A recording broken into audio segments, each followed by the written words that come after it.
we are delighted to welcome Jim Selman to our program. This is an experiment for Profonde TV. As you know, those of you who watch the program, I'm committed to making sure that philosophers, thinkers, leaders get a chance to talk to each other, not about politics necessarily, but about the things that matter. And Jim Selman has written a book about things that matter, Living in a Real-Time World, 6 capabilities to prepare us for an unimaginable future. And on the program, we have some other thinkers, and we're going to start out with a couple of those thinkers. Label Braun is a colleague of mine. He has been with us and with the program for now a while, since its beginning. But more importantly, he's one of the philosophers and seekers that I share my ideas with, and I want him to be in on the conversation. He's a brilliant being and a lovely being, and welcome, Label. Hi, Phyllis. And we also have Live Right, who I have known even longer. And Live Right was introduced to me in the television world, but primarily also as a great thinker and author and someone I value deeply in my life. And people do seek her out for her wisdom as well. Live Right, welcome. It's great to have you here. Good to see you. And we're going to have other people joining us in this conversation with Jim. But Jim, since you've written this book, we're going to start with you and ask you, why this book? What was your purpose in writing this book? Well, I think my purpose was, in a way, to clear my own mind, because like most people, I've been struggling for the last few years, maybe even longer, about what's going on in the world and what does it mean in terms of day-to-day living and individual satisfaction and meaning in life. I think that most people that I'm speaking to are either desperately hanging on to the past, or either terrified or trapped in some kind of prediction about the future. So generally speaking, this seemed to be a kind of time in life where history is happening. And the real question is, what's our part of that and what's going on, basically? I concluded that most of the questions that we're asking, there is no answer for, that we have no idea what the future is going to be. And as a consequence, the question is, are we prepared for any future? And are we ready for whatever happens, be it wonderful or be it dystopian? But we need to be prepared in any event. And I think I liken this to sort of the Star Trek Enterprise. My view is that we're all going where no one's ever gone before. We don't have maps, and we're not sure what's there when we arrive. Well, that describes how a day-to-day experience can be, not just the future. It seems like a lot of us are lost in this technological shift, but that's another topic. I invite my colleagues to ask you any questions that they might have on their minds. I have a question. This is Liv. So Jim, I know that you go to many different continents. You go to Asia, you go to South America, you go to Europe. So what I'm interested in is, what is the commonality? Why are they, the rest of the world, as perplexed as we are? Well, I don't talk to everybody everywhere, and most of my work overseas is working in the corporate context. However, most of the people that I do speak to, I think, do share this kind of perplexity. And I think that it's a fairly universal phenomenon, in the sense it's aggravated by climate change, political upheavals. A lot of things are happening in a lot of different directions simultaneously. So I think, yes, I think that the perplexity is pretty universal. And you've written 6 capabilities to prepare us for an unimaginable future. What are the 6 as you see them?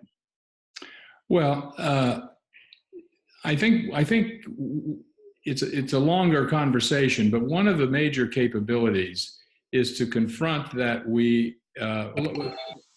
Let me back up a little bit first, Phyllis, and answer another question first, because it has to do with what is a real-time world, and what do I mean by real-time world. It's my experience that in the 60s, when I started my career in computers, uh, computers were just information machines. But then as the gap between inputs and outputs got faster and faster and faster, the gap almost disappeared. And that's when the concept of real time came into sort of the popular lexicon, that computers were transformed from informing to performing. And in that moment, it was no longer the same tool. It was no longer the same machine. It had actually taken on a different role and relationship in life. Now, my experience is that, and I think this is generally accepted, that the change is happening faster and faster. I've been in the change business more or less for 40 years, and yet I've never been aware of, or so aware of, how fast things are changing. Things are happening in months that used to take years. When there was always change. I mean, in the early 1900s, we had the car and the radio and a whole lot of other things come into existence. But it took 20, 30, 40, 50 years before many of those inventions and technologies became mainstream. Now that's happening in months. So accelerating change is one of the more central characteristics of life today. In addition to that, or maybe along with that, comes a really shocking realization, which is that we can no longer trust the past to inform us about the future. And that includes perhaps even trusting our common sense. You know, what used to be fairly shared understanding is now pretty much up for grabs. The other thing that's happening is that we're losing, if not having lost, any real meaningful control over our circumstances and so forth, particularly the human domain and the cultural domain. We may control processes, but we don't control what's occurring. And the final thing is that that's all accompanied by a kind of massive complexity. Any string we pull on sort of brings up everything else. So to say that in a simple way, the gap between the future and the past is disappearing. The nature of reality and our relationship to reality is disappearing.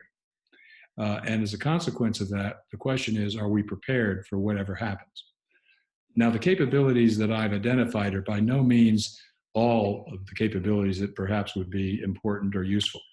But they're some of the major ones that I've been working on over the last few decades, and the ones that I think are most central to individuals having meaningful and satisfying lives. One of those I call acceptance, or the art of surrender. And by that, I don't mean succumbing or being a victim of what's happening, but it's really about acknowledging that life and reality is whatever it is. And can we accept it and embrace it, not simply tolerate it?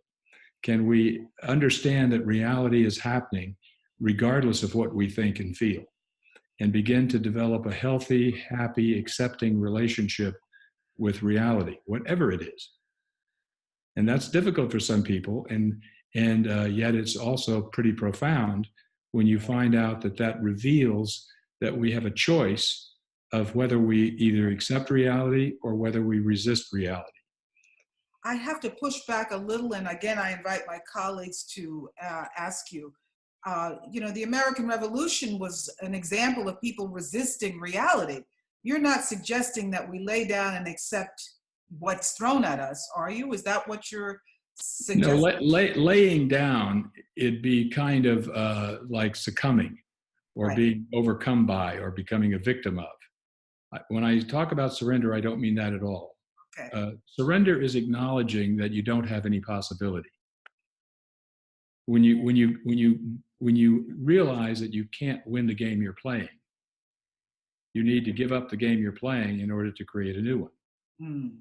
If you keep playing the old game when there's no possibility of winning, all you're doing is resisting what's happening. You're resisting reality, and you're fighting against time and against change in a way that you become a part of the problem that you're complaining about. And as a consequence, you become a victim as a result of your own resistance. As you speak, Jim, I notice myself getting very upset about all of this. And I want to know whether or not you have observed this, I know you and I have talked about mood. So as you were speaking, I was getting agitated and upset, and I wanted to hear what you have to say about that. Well, again, Liv, I think that's also a long discussion, but in my experience, the shorthand would be that our moods are a consequence of the historical background and history that constitute our lives. And when reality doesn't match our expectations, or when we realize we didn't have control that we thought we had, it then begins to aggravate and produce the kind of negative moods that you're talking about. Now, in the context of the question that Phyllis asked, one of the capabilities that I would encourage you to cultivate, okay, and it's a capability, as all these capabilities, that you already have. It's just a matter of cultivating it, is realizing that you have a choice about how are you going to relate to that agitation and upset that you just described. There's the upset, and then there's how you relate to your upset. If you relate to the upset as simply the natural expression of entering into new ideas or a new possibility or another way of looking at something, then it's not such a bad thing. It's sort of like sore muscles after exercise. It can even be a positive. You're asking, this new era is asking me to give up my common sense. And my common sense is very dear to me. But listen carefully, because I'm saying you don't have to give up your common sense. You just have to acknowledge that your common sense isn't working. Jim, let me ask you a question. One of the things I appreciate about the 6 qualities that you list out in the book is there's an old saying on Wall Street that the 4 most expensive words in the English language is "this time it's different." And of course, we do have differences that occur and rise up. I would add a 5th word, that the expensive word is "this time it's completely different." So I really appreciate that the 6 qualities you put out there in the book would have been welcomed in any age. They really are part of the human arsenal for dealing with life. So if we look at the preparing for the future as filling up a suitcase, and of course you want to put new capabilities and new ways of dealing with things, but you probably want to leave some room for the old ways that have been time tested over the last 100,000 years. And you seem to do that. A lot of what you talk about harkens back to Buddhism 2,500 years ago. I think Socrates would have been very comfortable with your questioning approach to the fact that nothing is really certain, though we believe it is. So my question is, as you're filling up your suitcase for the future, what do you have in there from the age-old wisdom that really, really speaks to you? Label, thank you for that, because one of the core ideas, I say it over and over again in the book, is that what I think might be different than a lot of books is that I'm not proposing anything new. Mm-hmm. I'm not suggesting this is some new model or set of beliefs that you should embrace. What I'm pointing to are what I believe to be universal human capabilities, yes, that come with being alive. I use the analogy of the ability to read. We all have the ability to read because we're human beings. That doesn't mean we're all literate. And so the words I'm using is not that you should begin learning something, but you should begin to cultivate, like sort of watering a garden, capabilities that already exist within you or that you already have available to you. And so in a way, in that sense, I guess you could say all of these capabilities are ancient or old. And, but they be repurposed. Well, I agree with you that, first of all, they're relevant in any age or any time in history. Mm-hmm. Again, I would not even use the word purpose in the sense that tends to point at a kind of functional relationship with these capabilities. Mm-hmm. I wouldn't say I would repurpose my reading. I might read different books, mm-hmm. but my capacity to read is a part of my natural self-expression and my development and growth as a human being. So what I'm really saying is, in the past, you might have gotten away with not cultivating these capabilities. but that the uncertainty that comes with the future makes these capabilities essential for human survival. They're no longer optional, and they're extraordinarily large consequences if you don't cultivate them. This is so valuable, and I want to open the questioning up to everyone who's on the call. Please feel free to ask Jim a question. Could I ask you a question, Jim? It's Gene. We were talking about ancient wisdom, but there's some new understandings we have, in particular climate change and the capacity we have to change the entire climate of the earth that's so new to us that some people suggest that we simply as a species lack the capacity to appreciate and therefore avoid such things. Could you comment on that? And do we lack that, or is that something we can develop to deal with this? Well, thank you for the question, Gene. The first thing, the term I use in the title of the book, unimaginable future. I'm not suggesting it's going to be good or bad. I can create a scenario like you can, that we're entering into some form of a horrible dystopian reality, in which there'll be massive epidemics and starvation and all the horrible things that one can make up in a negative view of the future. By the same token, there are amazing things happening with technology and health and human psychology and neuroscience, physics. There's a lot of new thinking and new possibilities emerging simultaneously. So I could also imagine, if I wanted to make up a positive scenario, that we're entering into a kind of age of transformation in which people suddenly realize that the future is a choice, and they take responsibility for creating a future that can work for everyone. So you could go either direction. But my question is, are you prepared either way? Otherwise, I think what happens is a lot of us become stuck in a kind of, hopeful relationship to what's happening and become spectators, sort of watching history happen, trying to take an optimistic or a pessimistic point of view, none of which makes the slightest bit of difference. What I hope people do as they develop these capabilities is appreciate that we're all making history happen. We're history-making people, and people are history-making. I don't think dogs and cats have the same kind of history that we have. At least it doesn't persist. And so this comes with human history, and it comes with the possibility of basically having it turn out well.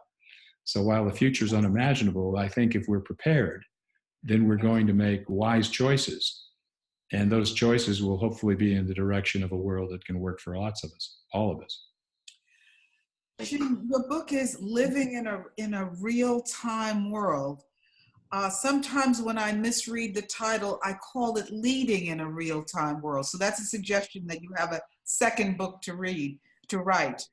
But ironically, Phyllis, the original title was Leading in a Real-Time World. But in talking to some friends and counselors, they said, this is a lot bigger than leadership. This is life. And as a consequence, either you could look at all of us are leaders when we're living in a real-time world, or life is now happening in real time. I got you. So I want to, though, take you to this question of leadership. Are there any people leading today that are, in fact, representative of what you're trying to create, or who are leading us in a direction that we can pay attention to? Let me answer that this way. I think that there are a lot of people who are waking up to what I'm calling a real-time world. I think there are a lot of extraordinarily creative expressions of what can be and what is possible if you begin to see real-time world as not a threat, but what's happening. My notion of leadership has changed a lot. I've been teaching leadership for almost 40 years.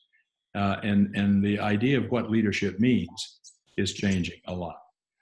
For example, I think historically, leadership has always been about individual qualities. Today, in a real-time context, I think it's more about relationship. I think leadership is a relational competency, not having the answer, not having the big vision of the future. More importantly, if I go back to the Star Trek Enterprise metaphor or analogy, I'm seeing leaders now more as navigators. And if we go back to the old times, navigators who don't necessarily have maps, navigators that don't have answers, navigators that don't know any more than anyone else on the boat what's on the other side of the ocean, or even if there is another side of the ocean. And yet these navigators had to have two specific ideas in focus. One was they had to know where they were at any given moment. And secondly, they needed to know where they came from. With those two data points, and with that kind of orientation, you're never going to be lost. You may not know where you're going or how to get there, but you're never going to be lost. But that means that leadership today is more about clarity of what's going on rather than where it's going. And secondly, they need to be grounded in that this is all the next phase or the next chapter in history, and that they are leaders in a historical context. That's what I mean by history making.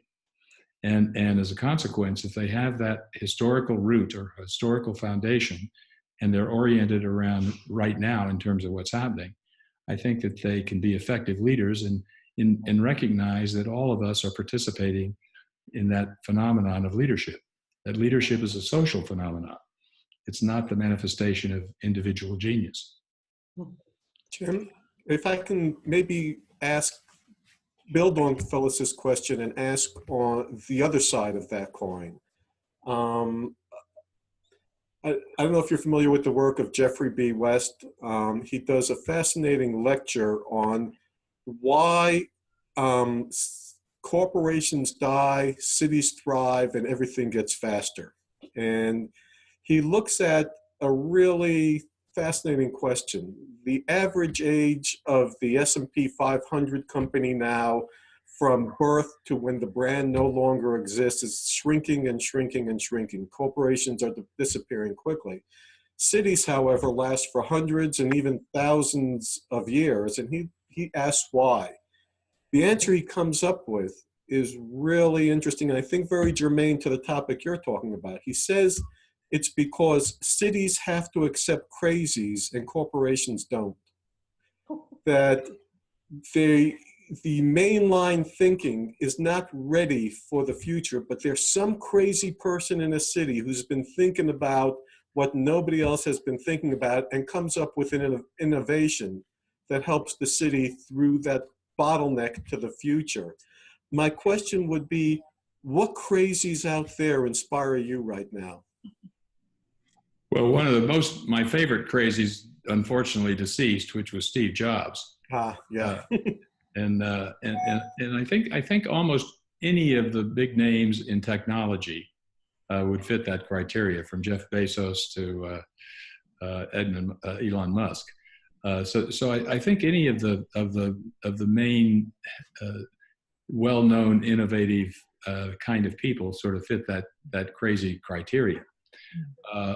And again, crazy is not a fact; it's a relationship to the future. Yes. So being crazy just means that you see the world differently than other people, or ahead of other people. Well, but even ahead of implies that there's a future there to be seen. Mm-hmm. In other words, the successful pundit or the successful predictor, and there have been a lot of them, are increasingly having to deal with the less and less reliability of what they predict. The business of futurism, for example, mm-hmm. and many of the great futurists, are starting to have to confront with the fact that futurism isn't what it used to be. Correct. It is, and I appreciate what you're saying. I was looking ahead more in terms of needs. I mean, to see what we're going to need in that luggage we're taking with us. If anybody had told me 20 years ago that I would need this little device hanging off my belt, which would connect me to the rest of the world, I would have not known that I needed it. I would not have known 50 years ago that I needed a microwave, but people who can see needs ahead of other people. Well, and they're probably all billionaires today. Yep. So I think to anticipate without being attached to what you're seeing is a part of the idea of acceptance that we spoke about earlier.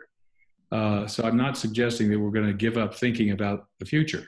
I think that anyone who has an entrepreneurial nerve in their body is sort of attuned to what's missing, what's needed, what are the opportunities that are emerging, and hopefully if they have the courage, they're taking action. One of my premises that I talk about in the book is that this is my view, that only the individual can make a commitment. That's the one thing that I believe is sovereign to us as individuals. On the other hand, I don't believe any of us can fulfill our commitments, to at least any significant commitments, without other people. So commitment is this interesting phenomenon that originates with individuals, but are fulfilled in a social context with other people.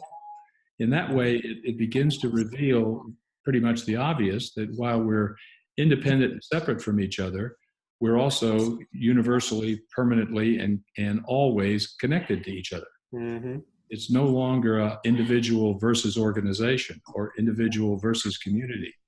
I think that communities are now starting to wake up to the fact that they are of a whole, and that we're learning that some of those capabilities, and those are other ones in my list, having to do with communication, having to do with relationship, having to do with learning, and the most important one perhaps is the last one, which is the capability I call caring.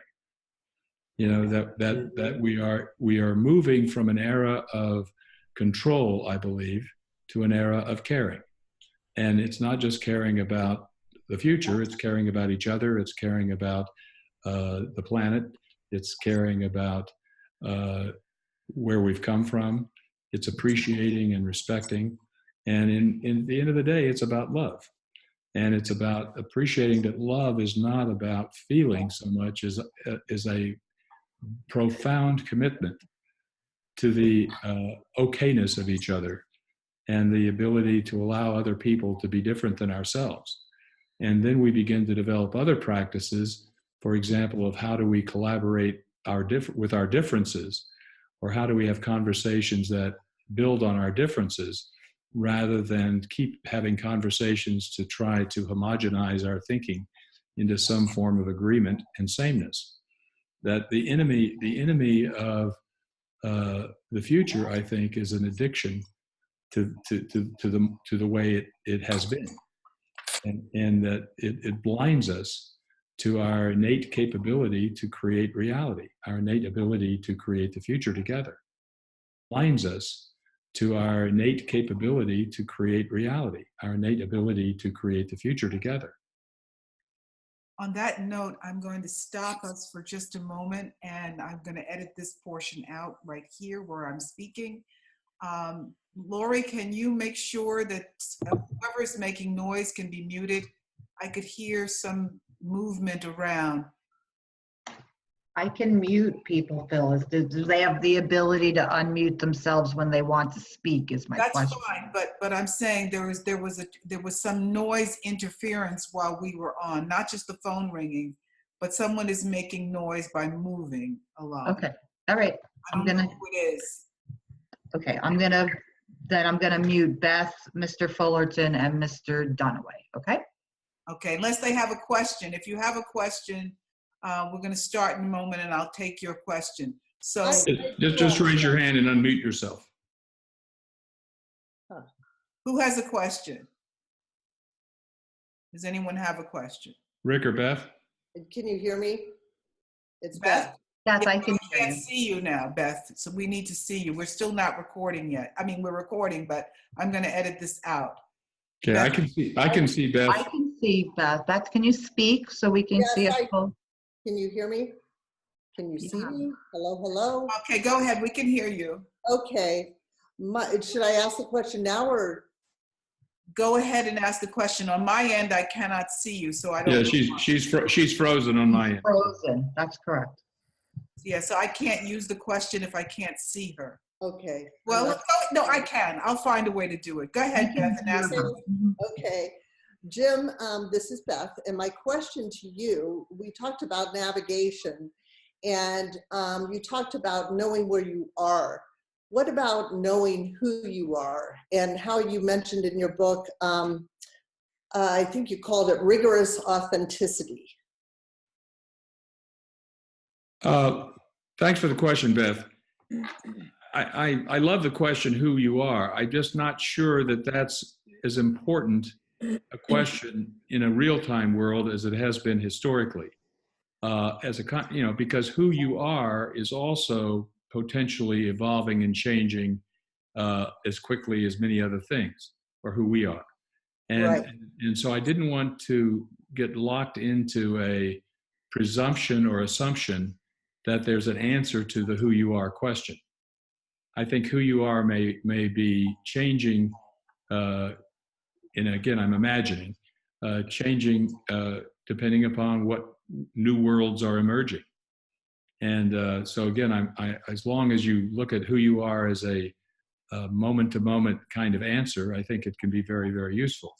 As soon as you lock it into a fixed concept of self, I think you perhaps are at risk of being sidelined as new histories emerge. I see. Thank you. And I have a question. And mine is this, Jim. We think, or we used to think, that we knew what the future would look like. And what you're saying is we need to give up that notion that the future is knowable. And I'm back to my old question I asked a while ago.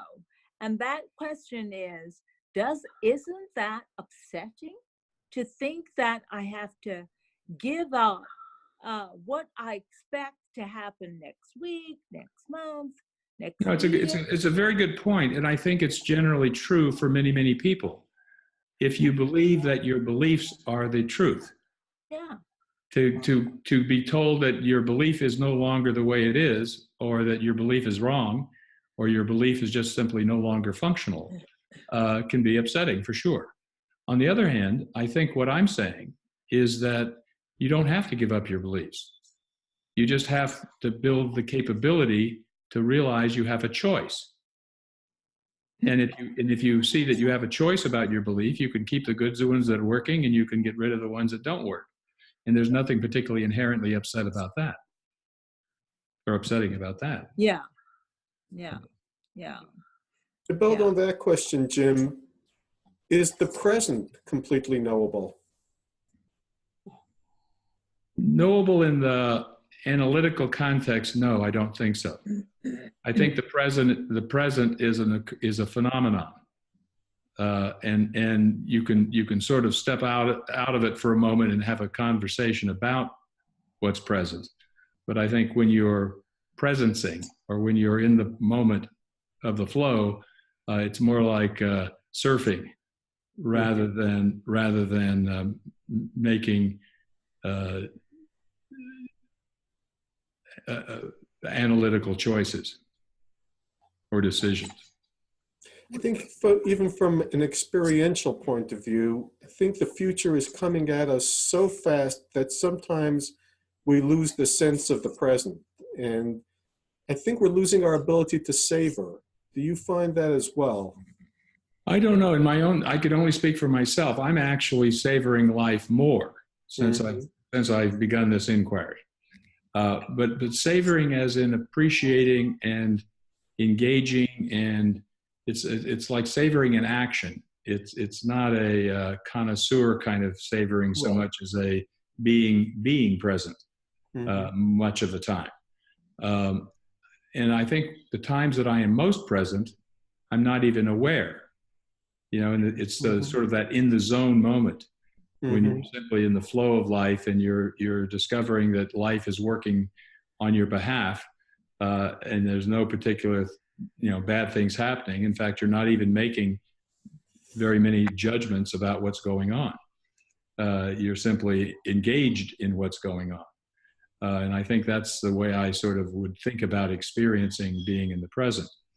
The most present I've ever been is probably on a very, very steep ski run, where if I'm not present, I'm going to probably fall down.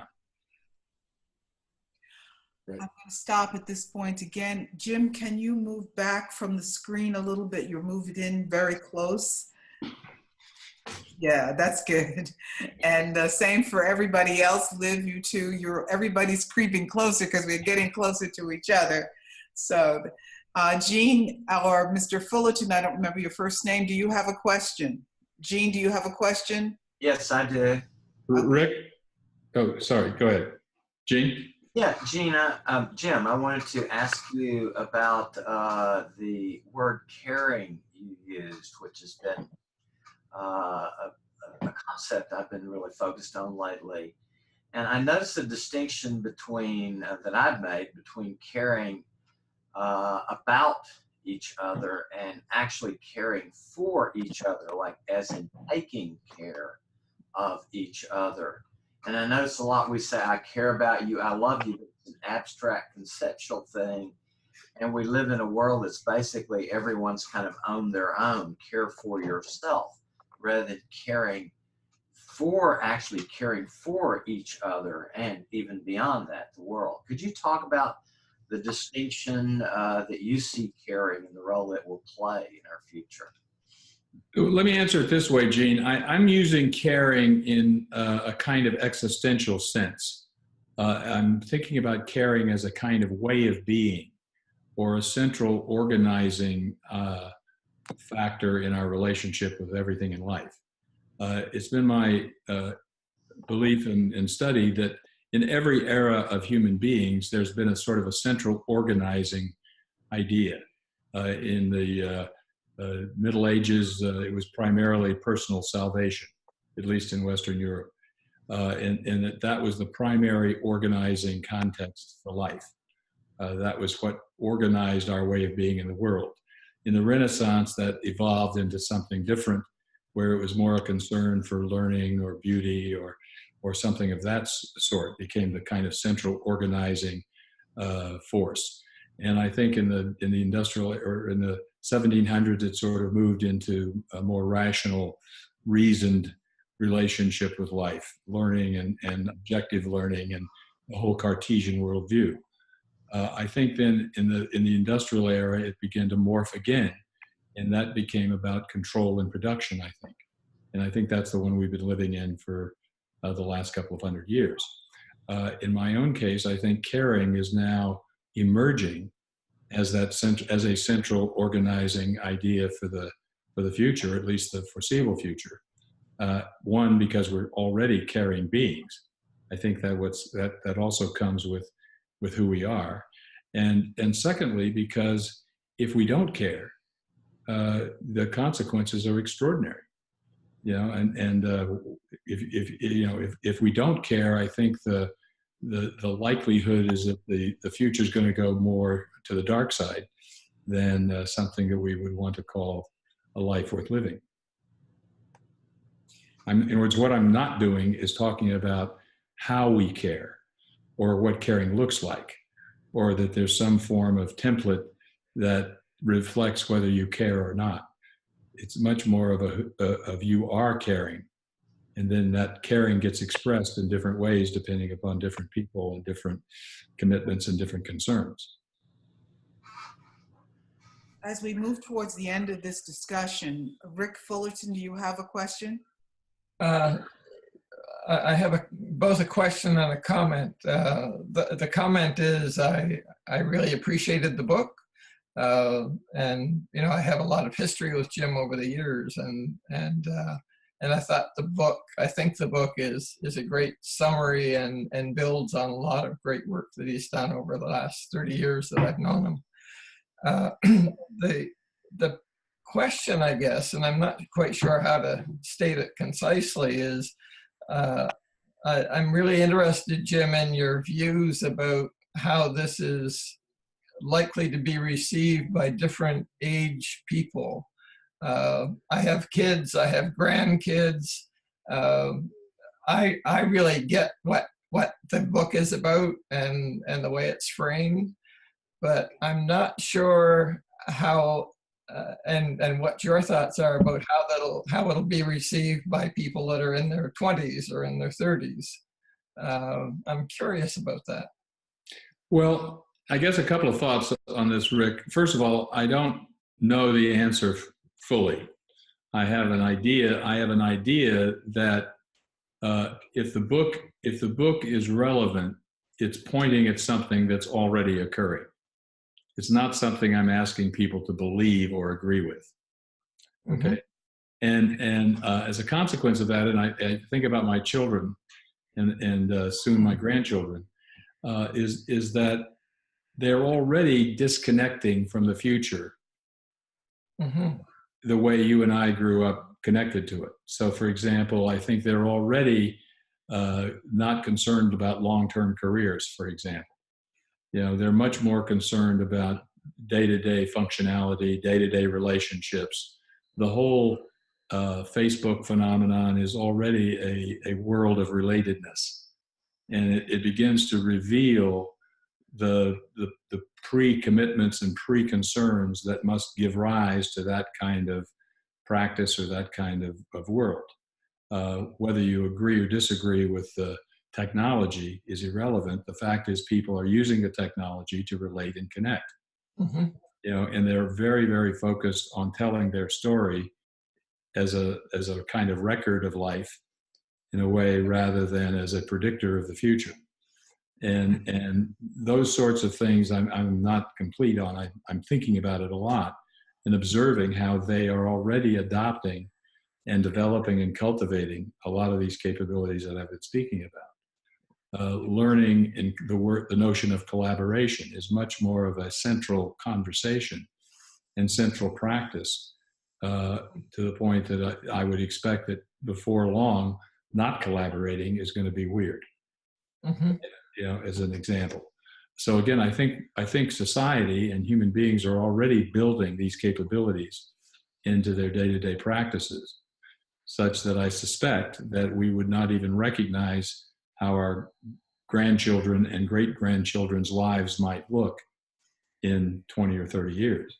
I would hope that it will be for anybody, regardless of the circumstances, life will still be satisfying. It can still have meaning. It can still be an expression of who we are and our innate creative forms of expression. So I'm predicting, this is, and I've just told you don't trust predictions, but I'm predicting that it's all going in a generally positive direction, and that the phenomenon of an emerging reality that we don't control is making available a dimension of life having to do with the context of our experience, with our relationships with each other, and with the possibility of life that was not necessarily self-evident in the past.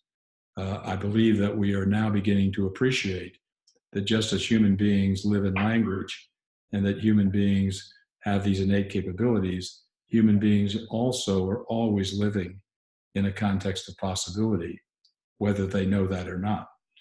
And that if we can begin to see that that is a huge opening for inventing new worlds rather than defending old ones, we will, I think, ultimately end up with a kind of collective consciousness or collective skill set or collective practices in which we have room for each other to be the way we are without having to get everybody to fall into some form of rigid behavioral straitjacket. Thank you. And on that note, we're going to thank all of you. This is an extraordinary conversation. I recommend that we share the book, Living in a Real-Time World, 6 Capabilities to Prepare Us for an Unimaginable Future. And I'm thrilled that we have you as a navigator, Jim. Thank you so much, Jim Selman, for your book, for your time. And thank you to Label Braun, to Jean Dunaway, to Beth, to Live Right, to Rick Fullerton. It's been a real pleasure sharing this conversation with you, and we invite you for more conversations on Profonde TV. Thank you. Thank you. Thank you. Thank you. That was well done. I'm stopping the recording.